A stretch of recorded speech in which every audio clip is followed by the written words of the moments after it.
Friends, உங்களுக்கு ஒரு surprise. கொஞ்ச நேரம் வெயிட் பண்ணிட்டு இருங்க, நான் போய் கண்டுபிடிச்சி தரேன்.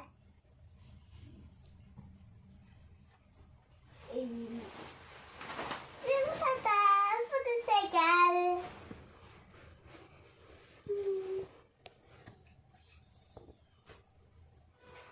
புது சைக்கிள் எவ்வளோ அழகா இருக்குல்ல.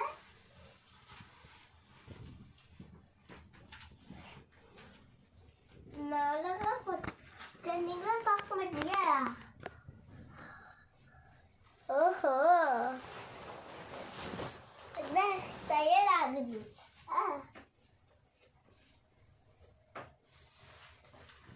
ஐயோ, என்ன பண்ண ஓட்டுட்டு. ஐயோ, என்ன பண்ண சொன்ன உடனே ஓட்டுது. அம்மா, என்ன உட்கார வைக்கிறீங்களா?